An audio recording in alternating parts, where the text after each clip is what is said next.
Hello, people! Thanks for joining me for another edition of Fixing Headstocks.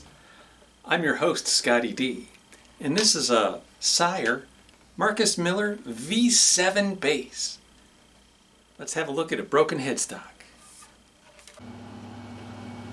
This is terrible. Terrible, terrible, terrible.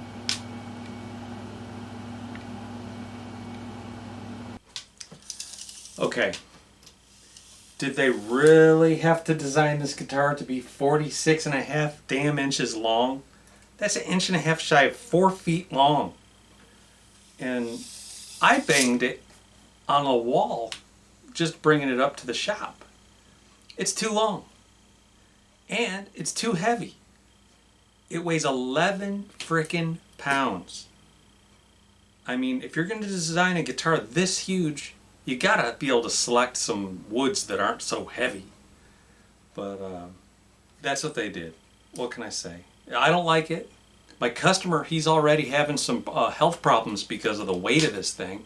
He says his neck hurts all the time. I was like, dude, you don't have to punish yourself to be a musician.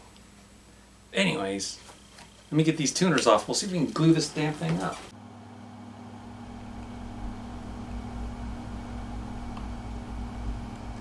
I'll tell you a story about some of the heavy guitars that I've played. It's like the Grand Canyon.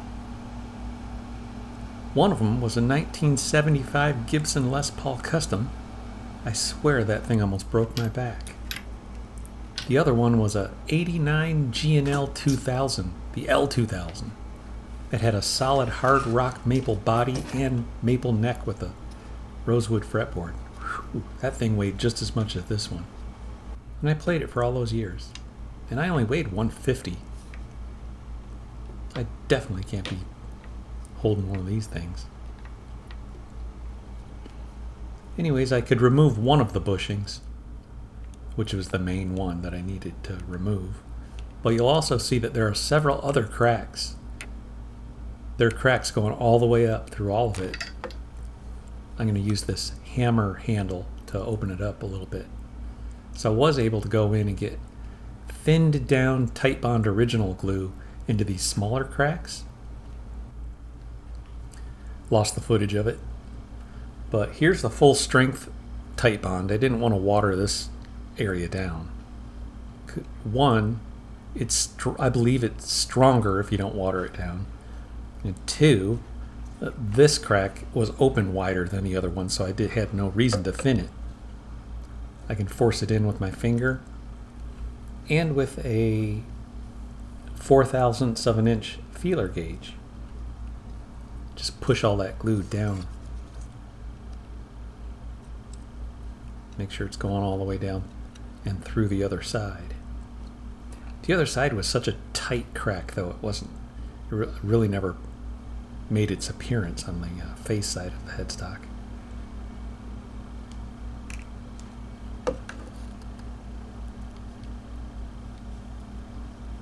So this video will be a little shorter this week because I lost some footage.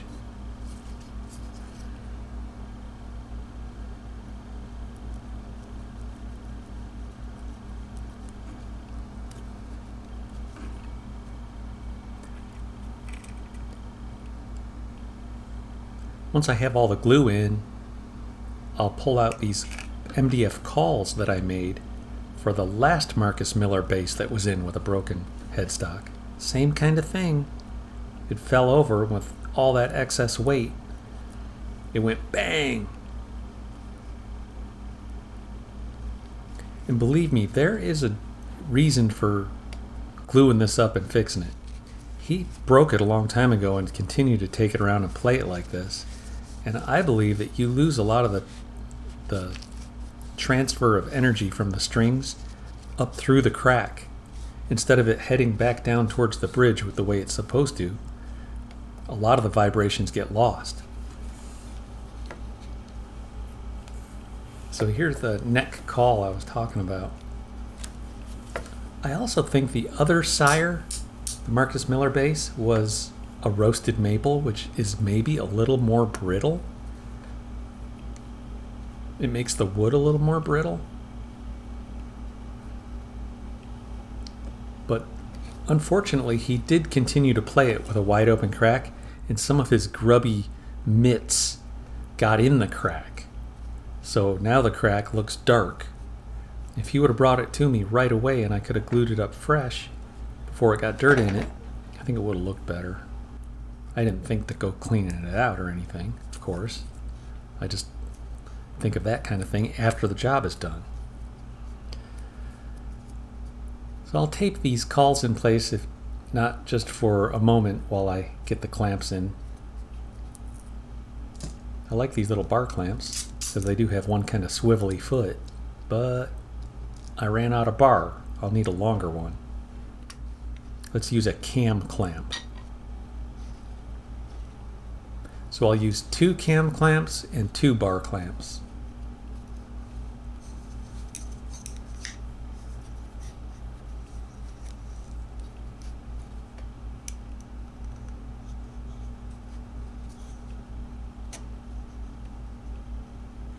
And when I was coming up the stairs with it, I hit it on the wall, and I could kind of feel the neck vibrating like a broken piece of wood does. It didn't just go thud, it went boing. So I just thought when I was... we didn't even talk about fixing this crack when a customer was here. But once I got it upstairs after hitting it on the wall and hearing that boingy sound, I was like, dude, I'm fixing this crack. Add it on to the bill.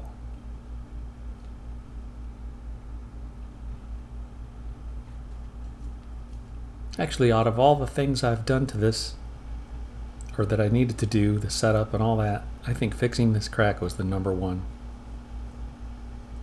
best fix that I could have done for this guy. And it cleans up with water.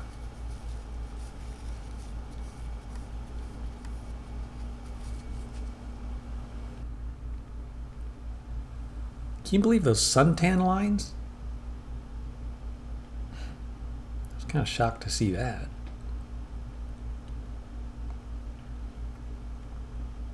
Well, I'm going to let this cure overnight, and I'll start right back up in the morning.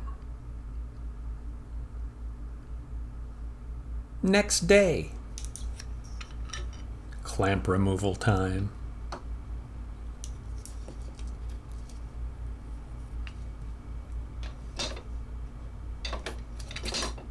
Get to see how we did.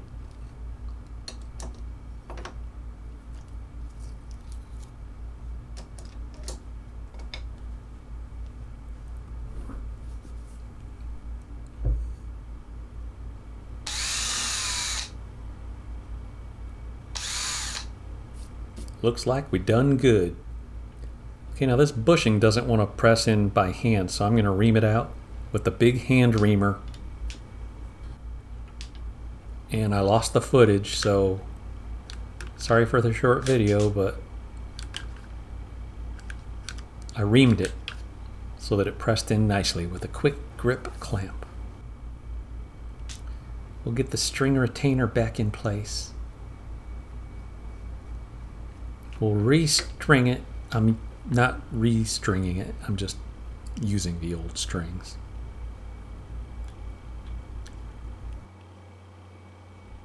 I usually have the customers supply their bass strings. I stock all kinds of regular guitar strings, but the problem with bass guitars is that they come in all different scale lengths, and some of them have like a silk wrapping around the ends of them, and if you don't get the right length for the right bass, they won't work.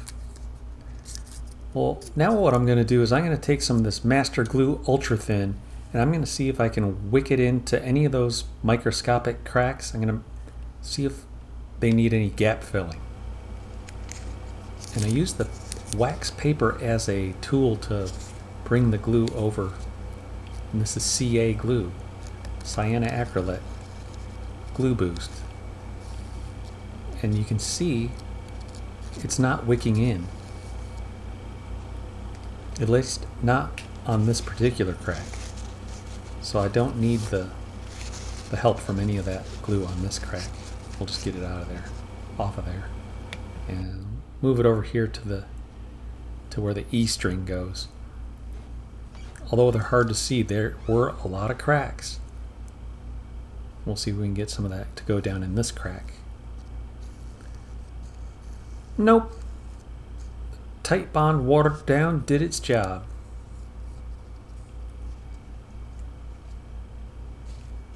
Tight bond watered down. Maybe they could market that as a whole new glue. It's all about money. You know, I labeled the tuners because there are certain types of bass tuners that are geared differently. They have different numbers of teeth depending on which string they're supposed to go to. But these all look the same. Did I tell you I have a Sire made in Indonesia? It's my favorite guitar. I have the Telecaster looking guitar, but it's the T7 FM. The FM is a little different than the T7. The plain T7 is just a regular Telecaster with 2 pickups, single coils, hardtail bridge, strings through the body. And the T7 FM has a flame maple top with 2 zebra humbuckers, coil tapping, 5-way switch, and a really nice tremolo. It's a shred guitar. Roasted maple neck, maple fretboard with a gloss finish. I love it.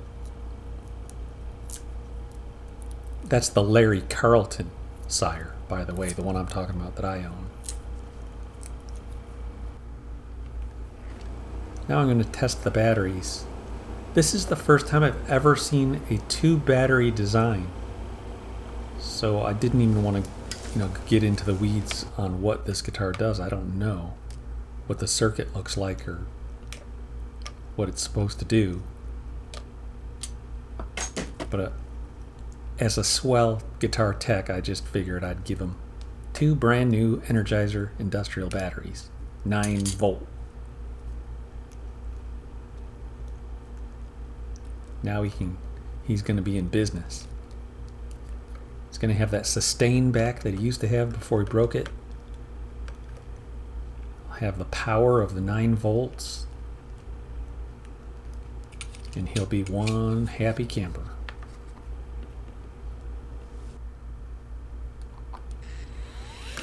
I guess we'll give it a listen. Let's hear this thing.